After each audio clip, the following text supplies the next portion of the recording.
ఎప్పుడు జరుగుతది? ఇంకెన్ని రోజులు పడతదండి? అసలు న్యాయం జరుగుతుందంటారా?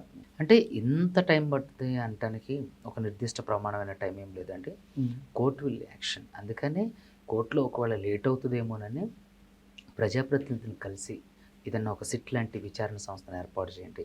లేదంటే ఒక హైకోర్టు సిట్టింగ్ న్యాయమూర్తి గారితో ఒక కమిషన్ వేయించండి. దీన్ని విచారణ వేగవంతం చేసి ఎక్కడెక్కడైతే ఈ కల్ప్రిట్స్‌కి ఉన్నటువంటి ఆస్తులున్నాయో, హ్మ్. ఏది బాధితులు వాటన్నిటిని కూడా అటాచ్ చేసి ఎక్కడెక్కడైతే హవాలా రూపంలో వెళ్ళి ఆటన్నిటిని కూడా రికవరీ చేయగలిగితే వీళ్ళకి త్వరగా న్యాయం జరుగుతది. అదే కోర్టు ద్వారా అనుకోండి, సివిల్ కేసులు వేయాలి. అవి నెలల తరబడి అవుతాయి. సంవత్సరాల తరబడి అవుతాయి. సో, కాబట్టి డిలే జస్టిస్ కూడా అన్యాయం జరుగుతుంది. కాబట్టి నేను అందుకనే ఎందుకు సీఎం గారిని కలవాలనుకుంటున్నా, ఎందుకు డిప్యూటీ సీఎం గారిని హ్మ్. కలవాలనుకున్నా, ఎందుకు మినిస్టర్స్‌ని కలవాలనుకున్నట్టు వాళ్ళ చేతిలో పనే. ఇప్పుడు సిట్ లాంటిది వేయడం గానివ్వండి, లేదంటే ఒక సిట్టింగ్ న్యాయమూర్తిని రిఫర్ చేసి ఒక కమిటీ వేయడం గానివ్వండి, అది వాళ్ళతోనైతది. సో, త్వరగా బాధితులకు న్యాయం జరగడానికి అవకాశం ఉంది కాబట్టే నేను ఇది చేయమని చెప్పి చెప్తున్నా.